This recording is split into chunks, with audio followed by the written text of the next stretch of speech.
Se necesita guardar los datos de personas, alumnos, empleados, clientes, proveedores, incluidos sus teléfonos, que pueden ser varios.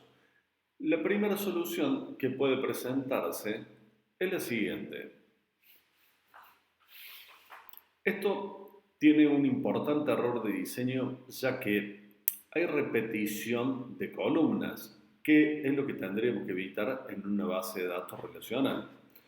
Por otro lado, ¿qué sucede si tenemos más de tres teléfonos? ¿Se debería modificar la estructura de la tabla? Esto implica algo que sea muy costoso, ya que también es necesario modificar la parte de la programación. Una parte de solucionar estos problemas es no incluir los teléfonos en la tabla persona y crear una tabla para guardar los números de teléfono. Ahora, hay que relacionar las dos tablas. Vamos a hacer un análisis de la realidad de los datos para determinar cuál tabla es el extremo 1 y cuál el extremo varios en la relación de estas dos tablas, teléfonos y personas. Acá podemos ver que una persona puede tener uno o varios teléfonos. Del mismo modo, un teléfono le pertenece a una única persona, por lo cual decimos que persona es uno y teléfonos es varios.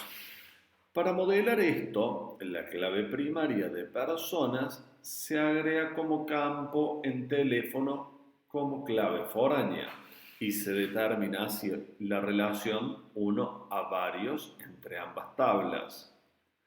Podemos ver que, por ejemplo, la persona con el ID 11 tiene dos números de teléfono y la persona ID 22 no tiene ningún número de teléfono guardado en nuestra base de datos.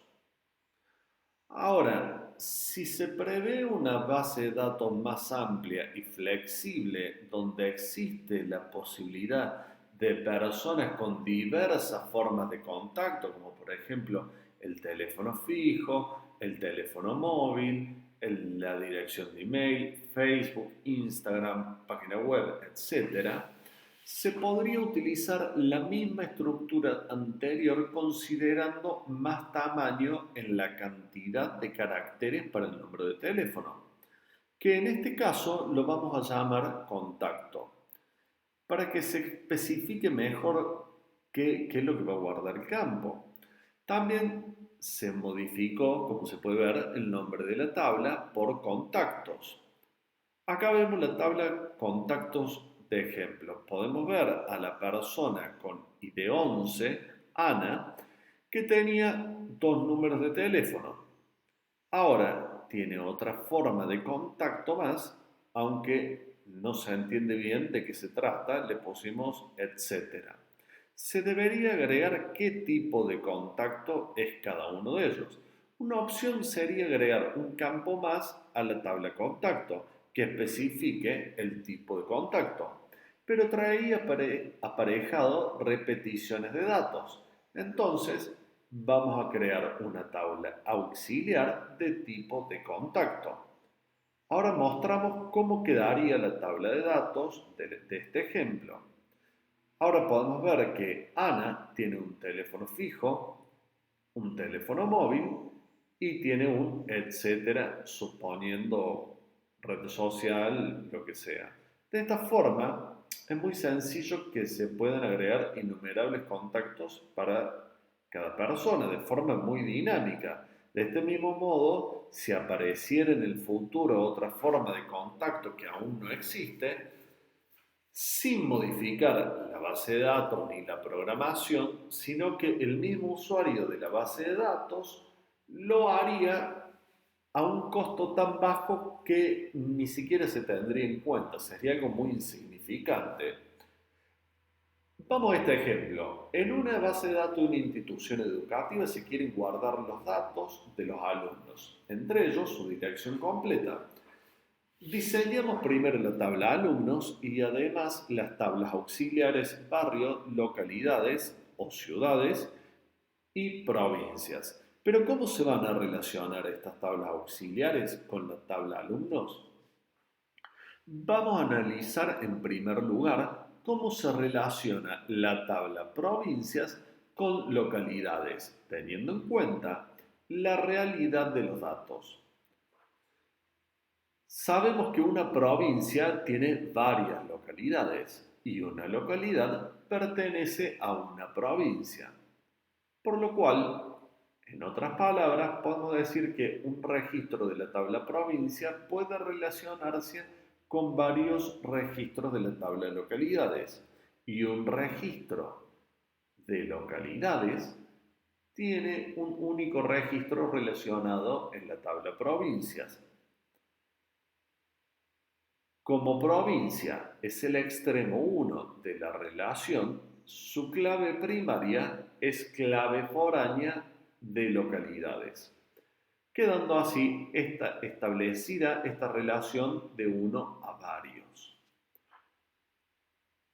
A su vez, una localidad tiene varios barrios y un barrio pertenece a una localidad.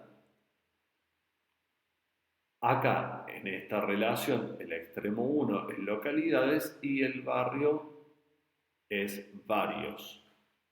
La tabla primaria en localidades es clave foránea en barrios, quedando establecida esta relación.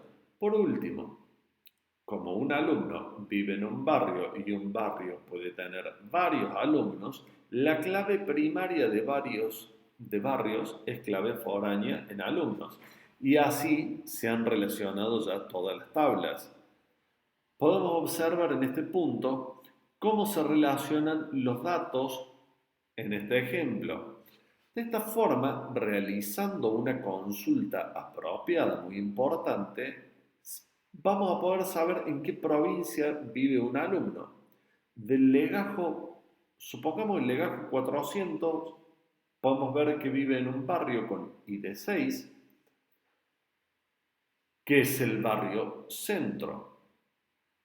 Pero, ojo, cuidado con esto, hay dos barrios con el mismo nombre, pero si prestamos atención, no es el mismo barrio porque están en distintas localidades. Este barrio centro está en la localidad con ID 4, que es Santa Rosa, de la provincia con ID 2, llamada La Pampa. Entonces, el alumno Legajo 400 vive en la provincia de La Pampa. En forma inversa, podemos realizar una consulta para saber qué alumnos viven en las provincias cuyo nombre empiezan con C, por ejemplo. Esta estructura facilita la programación del entorno donde el usuario selecciona la provincia, por ejemplo, de una lista desplegable. Luego se habilita otra lista desplegable para la selección de la localidad que quedará filtrada de acuerdo a la provincia elegida anteriormente y así con el barrio. Es muy común ver esto en las páginas web para registrarse en un sitio, donde suele pedirse primero el país y en base a eso aparecen las provincias, los idiomas, las monedas, los códigos telefónicos, etc. Por último, si en la base de datos se tienen distintas tablas de personas, como por ejemplo docentes, celadores, directores, proveedores, etc., se puede relacionar estas con la misma tabla barrio como se muestra en la figura.